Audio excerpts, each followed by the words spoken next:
주제 미란다 원칙에 대하여. 안녕하세요. 문성식 변호사입니다.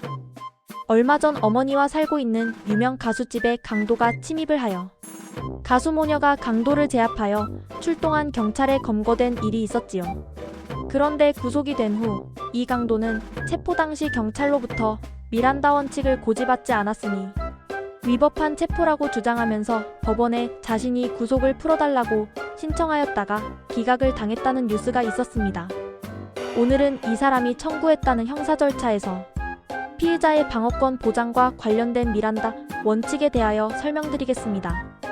미란다는 사람이고 미란다 원칙은 미국 연방대법원의 판례에서 유래한 개념입니다.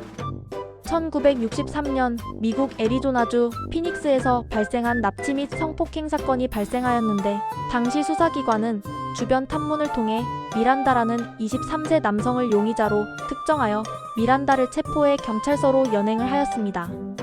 그런데 문제는 바로 이 신문 과정에서 발생하였습니다. 수사기관은 미란다에게 권리고지를 전혀 하지 않은 채 약 2시간 동안 강도 높은 조사를 이어갔습니다. 당시 경찰은 피의자가 변호인의 조력을 받을 권리가 있다는 사실, 스스로 불리한 진술을 하지 않을 권리가 있다는 사실, 그리고 이러한 진술이 법정에서 증거로 사용될 수 있다는 점을 전혀 설명하지 않았습니다. 미란다는 자신에게 어떤 권리가 보장되는지 전혀 알지 못한 상태에서 신문을 받았고 그 과정에서 결국 경찰이 준비한 자백서에 서명하게 되었습니다. 이후 애리조나주 법원은 자백을 증거로 인정하였고 미란다는 납치와 강간죄로 20년에서 30년의 중형을 선고받았습니다. 사건은 미국 연방대법원으로 넘어갔고 이때 쟁점이 피의자가 자신의 권리를 모른 채 한 자백이 과연 헌법이 보장하는 절차적 권리에 부합하는지 여부였습니다. 변호인단은 수정헌법 제5조의 자기부재금지 원칙과 수정헌법 제6조의 변호인 조력권이 침해되었다고 주장하였습니다. 이는 피의자의 진술이 자유롭고 자발적이어야 한다는 헌법적 가치의 핵심 부분이었습니다. 그리하여 1966년 미국 연방대법원은 5대4의 의견으로 중대한 결론을 내렸습니다. 피의자를 신문하기 전에 경찰은 반드시 4가지 사항을 고지해야 한다고 판시하였습니다. 첫째, 피의자는 진술을 거부할 권리가 있다는 점. 둘째, 피의자의 진술은 법정에서 불리한 증거로 사용될 수 있다는 점. 셋째, 피의자는 변호인의 조력을 받을 권리가 있다는 점. 넷째, 변호인을 선임할 수 없는 경우 국가가 변호인을 제공한다는 점입니다. 이 4가지 고지가 없으면 피의자의 진술은 증거 능력을 가질 수 없다고 하였습니다.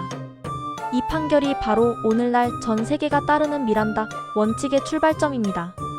미란다 판결은 미국 내 형사 절차에 엄청난 영향을 미쳤습니다. 연방과 주 경찰은 모두 수사 현장에서 의무적으로 권리 고지를 하게 되었고 고지가 없는 진술은 법정에서 증거로 사용할 수 없게 되었습니다. 이 원칙은 미합중국 적법 절차 원칙의 핵심적 요소로 자리 잡았으며 국제적으로도 피의자 권리 보호의 기준 규범이 되었습니다. 그리하여 우리나라 역시 이 판결의 영향을 받아 현재 형사소송법 제244조 2.3은 수사기관이 피의자를 신문할 때 진술거부권과 변호인, 조력권 등을 반드시 고지하도록 명시하고 있는 바 미란다 원칙의 핵심 취지를 거의 동일하게 반영하고 있습니다.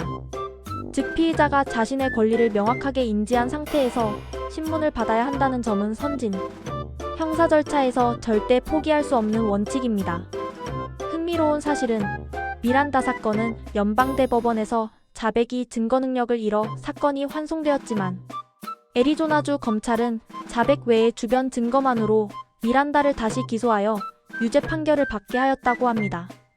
그리하여 미란다는 오랜 기간 복역하였고 출소 후 몇 년 뒤 시비 끝에 칼에 찔려 사망하였다고 합니다. 아이러니하게도 미란다를 사망케 한 그 사건의 용의자는 체포 당시 미란다 원칙을 정확하게 고지받았다고 합니다. 오늘은 최근 유명 여가수집 강도범이 문제 삼았다는 미란다 원칙에 대해 설명드렸습니다. 지금까지 문성식 변호사였습니다. 감사합니다.